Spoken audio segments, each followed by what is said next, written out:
Halo semuanya. 8 hal ini saya menyebutnya silent killer. Karena 8 hal inilah sebenarnya yang diam-diam itu bisa membunuh kesuksesan kita tanpa kita sadari.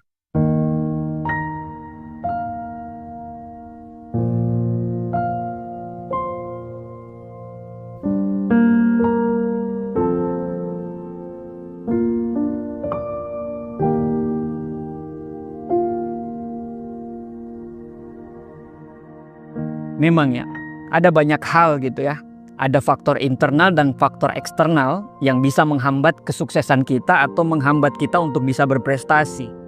Kalau faktor eksternal, ya memang saya akui dunia kita ini berbahaya. Tidak bisa diprediksi orangnya, alamnya, pemerintahannya. Tapi kalau faktor eksternal itu bisa kita antisipasi karena dia kelihatan. Nah, yang faktor internal ini yang sama sekali kita tidak bisa sadari bahwa penyakit ini kita sudah bawa penyakit itu bertahun-tahun. Dan tanpa sadar, hal-hal ini yang sebenarnya bertanggung jawab kenapa kita masih stagnan di tempat aja.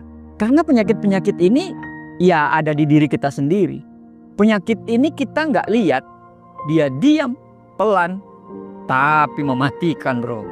Dan lucunya, di usia 48 tahun ini saya bisa cerita ini karena ya saya sudah melewati semuanya gitu ya.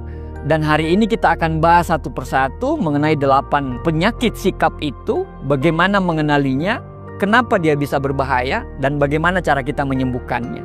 Yang pertama, tidak peduli dengan masa depan. Ada orang kalau ditanya mau jadi apa ke depannya, bagaimana masa depanmu, dia cuma angkat bahu aja dan berkata, ya kita jalanin aja, lihat nanti. Kelihatan santai, cool, tapi sebenarnya ini berbahaya. Gini masalahnya, kamu tidak bisa tiba-tiba langsung berada di puncak gunung. Kamu tidak bisa tiba-tiba sukses kalau tidak peduli. Ketidakpedulian kita itu akhirnya membuat kita berjalan tanpa arah. Kita tidak merasa perlu mencoba. Kita tidak merasa wajib untuk memberikan yang terbaik dalam hidup kita. Padahal kalau kita ingin hidup kita benar-benar baik, ya kita harus bersemangat. Kita harus total. Kita harus peduli dengan masa depan kita. Rencanakan hidupmu 1-5 tahun ke depan. Karena gagal merencanakan itu sama aja merencanakan untuk gagal.